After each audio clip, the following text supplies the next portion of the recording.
अपने अंदर के लालच को मिटाइए, तेरा मेरा ऊंच नीच से बाहर निकलिए। बहुत बड़ी दुनिया आपका इंतजार कर रही है।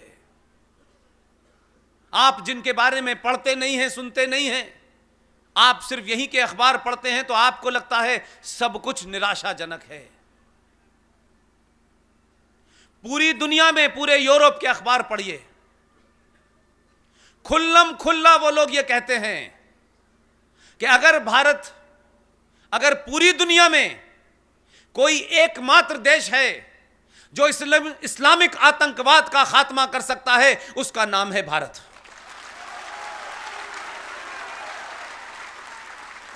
और वो ऐसे ही नहीं कहते, उनका ये मानना, उनका ये यकीन किसी मजबूत बुनियाद का कारण है। उनकी निगाह में भारत की परिभाषा 1947 से नहीं शुरू होती है। उनकी परिभाषा 5000 साल पुराने और आचार्य चाणक्य से शुरू होती है।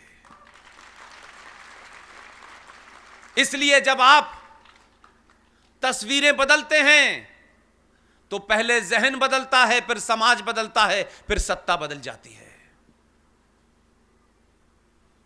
हमारे देश के पाठ्यक्रमों के अंदर आचार्य चाणक्य नहीं पढ़ाया जाता, सुभाष नहीं पढ़ाए जाते, वीर सावरकर नहीं पढ़ाए जाते, रानी लक्ष्मीबाई नहीं पढ़ाई जाती। इस राजस्थान की धरती पे बड़े बड़े संत पैदा हुए, बड़े बड़े ऐसे लोग पैदा हुए, महाराणा प्रताप पैदा हुए। इनका अगर आपने इतिहास नहीं पढ़ाया है तो आप बौनों को पढ़ाते हैं, इसलिए इस समाज में बौने पैदा होने लगे। इस समाज में हमारी और बहुत सारे लोगों की सिर्फ इतनी जिम्मेदारी है कि आप सच बात बता दें। जब मैं ये बोलना मैंने शुरू किया, मुझसे बहुत सारे लोगों ने कहा, किस स्वार्थी समाज के लिए पुष्पेन तुम इतनी बड़ी नौकरी छोड़ के जा रहे हो? ये समाज सोता चाहता है, ये इतने तेरे मेरे में व्यस्त है कि इसको मतलब ही नहीं है।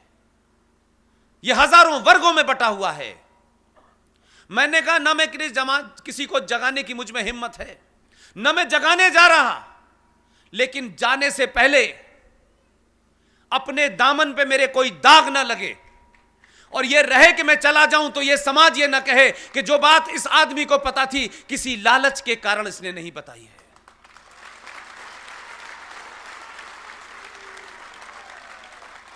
मैं अपना काम करने निकला, मुझे अंदाजा नहीं था।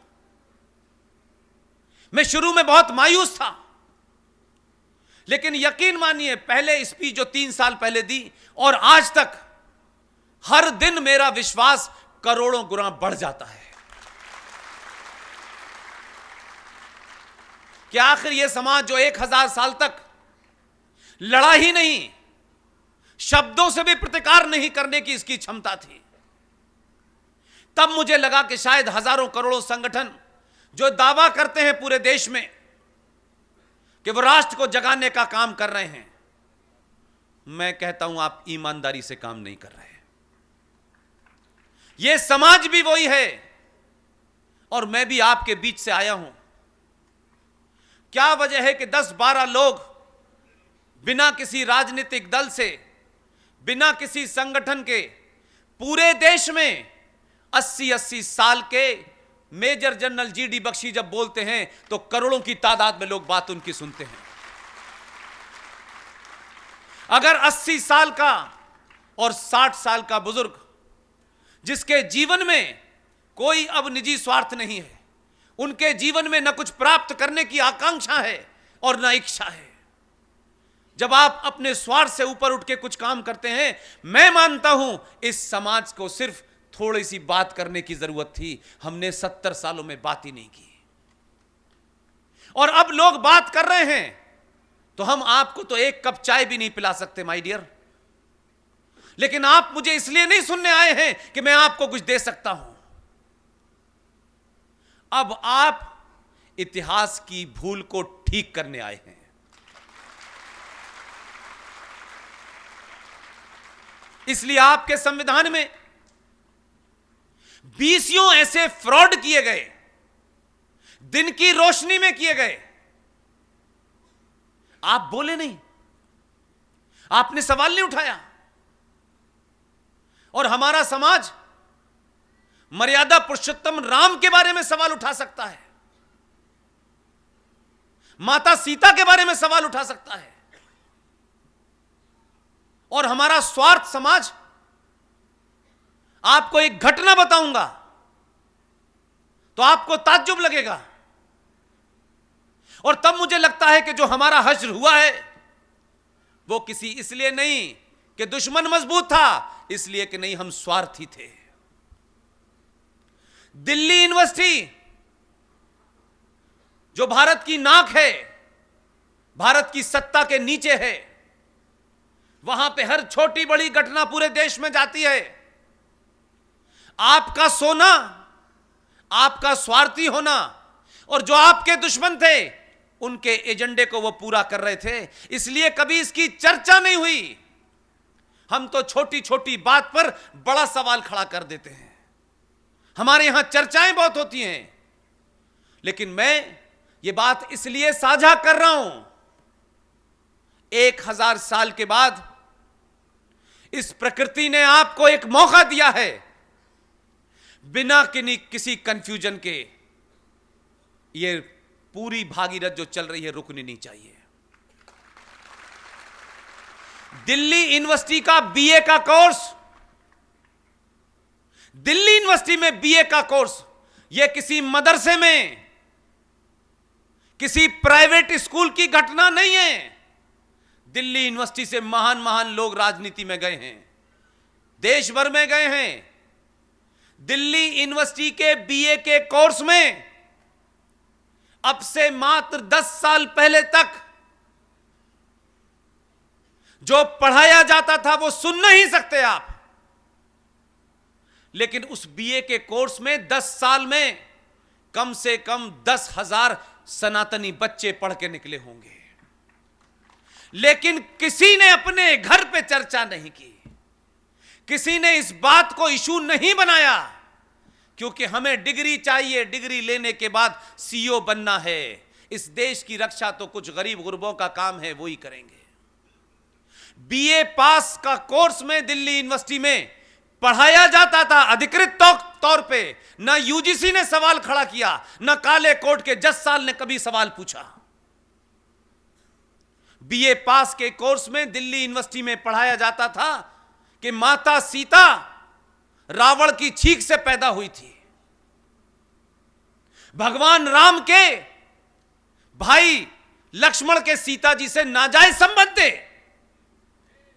यह आपके कोर्स में पढ़ाया जाता था दिल्ली में। अगर देश के किसी दूर दराज में पढ़ाया जाता तो समझ में आता है, पता नहीं चला। 10 साल पहले तक यह पढ़ाया जा रहा था, हमने कभी इसकी चिंता नहीं की, क्योंकि यह हमारा काम नहीं है। हम क्यों जाने, हमारा स्वार्थ सिर्फ इतना है, मैं, मेरे बच्चे, मेरा घर, इसके अलावा नहीं है। बाकायदा एक लड़ाई लड़ी गई, सुप्रीम कोर्ट में बहस चली 2 साल तक, तब जाकर के उस कोर्स को हटवा पाए। यह आपकी स्थिति है। और दूसरी तरफ क्या है,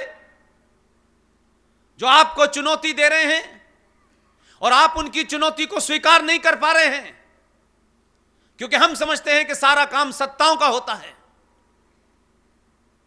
केरल के अंदर एक साहब ने, एक प्रोफेसर ने सिर्फ इतनी ही बात उठाई कि प्रॉफिट मोहम्मद के बारे में कोई सवाल पूछा। टीजे जोसेफ नाम के प्रोफेसर ने सिर्फ सवाल पूछा था प्रॉफिट मोहम्मद के बारे में। सुबह सवाल पूछा, शाम को टीजे जोसेफ जो प्रोफेसर थे उनके दोनों हाथ कंधों से काट दिए गए। यह इसी भारत में हुआ है चंद साल पहले। उनकी पत्नी को सुसाइड करना पड़ा। इसलिए 1400 साल पहले जो तलवार लेके चले थे वो आज भी तलवार का इस्तेमाल कर रहे हैं। वो तलवार की बात करते हैं, आप भजनों की और अहिंसा की बात करने लगते हो। इसलिए हमारे पुरुषार्थ को खत्म करने के लिए हमारे नेताओं ने कहा, अहिंसा परमो धर्म। और यही बात खत्म कर दी, अगली लाइन नहीं पढ़ाई जो स्वामी जी पढ़ा रहे हैं आपको। हमको ही सब कुछ सिखाया गया कि आप ही को ऐसा करना है, बाकी किसी को नहीं करना। हमने तो सेकुलरिज्म की इस पराकाष्ठा की कीमत दी कि हमारे भजन के अंदर इस देश के थोपे हुए राष्ट्रपिता ने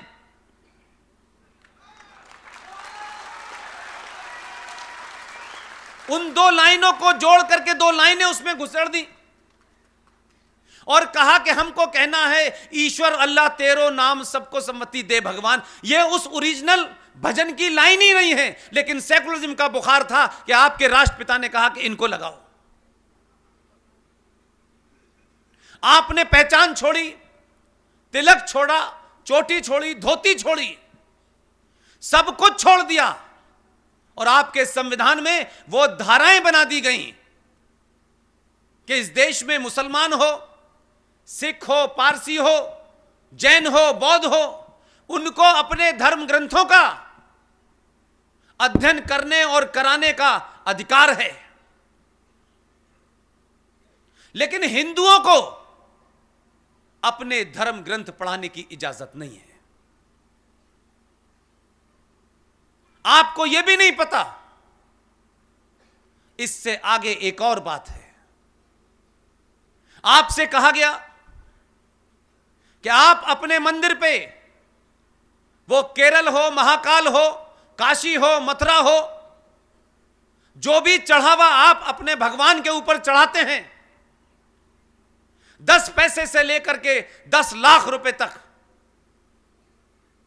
एक पुराने कानून का हवाला देकर के आपकी मंदिरों पे जो चढ़ने वाला पैसा होता है उसका 90% पैसा सरकार के खाते में जाता है। और आप लोगों को यह बड़ी गलतफहमी है, हम जाने अनजाने में उस पुजारी को, उस मंदिर को चलाने वालों पे आरोप जड़ देते हैं। आप बहुत सारे मंदिरों में गए होंगे, उसमें लिखा होता है विशेष पूजा के 5,000 रुपए, साधारण पूजा के इतने रुपए। यह उस पुजारी का कानून नहीं है। वो जो कलेक्टर साहब हैं, जो उस मंदिर के कस्टोडियन होते हैं, ये उनकी तरफ से पैसा ज्यादा कमाने के लिए लगाया जाता है। उस पुजारी का, बेचारे का कोई दोष नहीं है। आर्टिकल 35A और 370 के बाद मैं इस यकीन पे और इस मुकाम पे पहुंच गया हूं कि सच सच बात, तथ्यों के साथ, रेफरेंस के साथ इस समाज को अगर आप बता देंगे तो सत्ता किसी की भी आए, अच्छे अच्छे को मेजॉरिटी के सामने झुकना पड़ता है। आप गिनती में तो 90 करोड़ हैं, लेकिन आपने कभी 90 करोड़ होके सोचा नहीं। इसलिए बोनों ने इस देश में सत्ता चलाई। सनातन के इस देश में, आधुनिक भारत में, चाणक्य देश में, तो आपने सत्ता पे ऐसे ऐसे लोगों को बिठाया कि भारत का विदेश मंत्री यूएनओ में बैठता है जाके, और जब उसका नंबर आता है कि भारत के बारे में कहने के लिए वो आए और अपनी बात रखे, वो उठ के जाता है और मंच पे पहुंचने के बाद टर्की का भाषण पढ़ने लगता है। आधा पढ़ने के बाद उसे ध्यान आता है कि ये मेरे देश का भाषण नहीं है। इस देश का मजाक पूरी दुनिया में लोग ऐसे ही नहीं उड़ाते हैं। आपने बड़े बोनों को पैदा किया है। आप वही हैं, सिर्फ आपने अपने अंदर थोड़ी सी तब्दीली कर ली इस बार, और इस तब्दीली का असर यह है कि ईवीएम भी वही है, चुनाव भी 5 साल बाद आते हैं, और आप भी, रामलाल भी हैं, श्यामलाल भी हैं, यादव भी हैं, दलित हैं। पहली बार आपने अपने होने का एहसास किया। इसलिए जिसको चुना है आपने, मेरी निजी किसी के साथ कोई सम्मिलित नहीं है। मैं किसी की तारीफ या किसी के बारे में कोई नफा नुकसान देख के बात नहीं कहता, लेकिन हमें यह आदत डालनी चाहिए कि अगर किसी ने बड़ा काम किया है जो कोई कर नहीं पा रहा था, तो पूरी ताकत से उसकी तारीफ भी करनी चाहिए।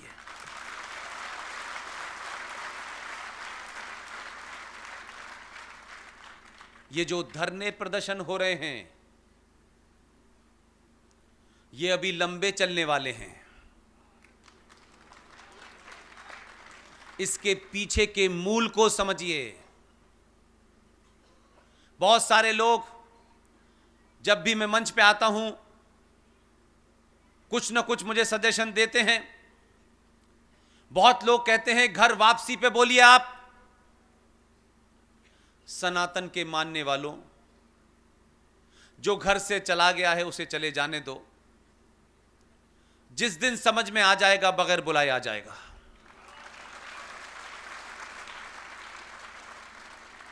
और यह ध्यान रखिएगा, यह इंसानी फितरत होती है। मजबूत के साथ दुनिया खड़ी होती है। हम 90 करोड़ थे, लेकिन 90 करोड़ की ताकत का कभी आपने प्रदर्शन नहीं किया। जिस दिन आपकी ताकत पूरी दुनिया देख लेगी, एक आध की बात तो छोड़ दीजिए कि कौन चला गया है, किसकी घर वापसी में चिंतित हैं। मैं कहता हूं कि आपने 70 सालों में ऐसे आदमी को भेजा है जो किसी व्यक्ति के घर वापसी में इंटरेस्टेड नहीं है। वो इस राष्ट्र की वापसी में लगा हुआ है।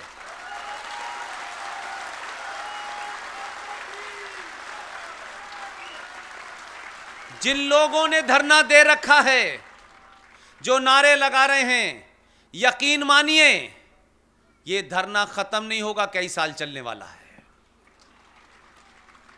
और मैं चाहता हूं ये धरने पे बैठे रहें, इसलिए कि इस वक्त 70 साल पहले जो गलतियां की गई थीं, उन्हें बीच में से नहीं, 70 साल पहले से ठीक होना शुरू करेंगे हम।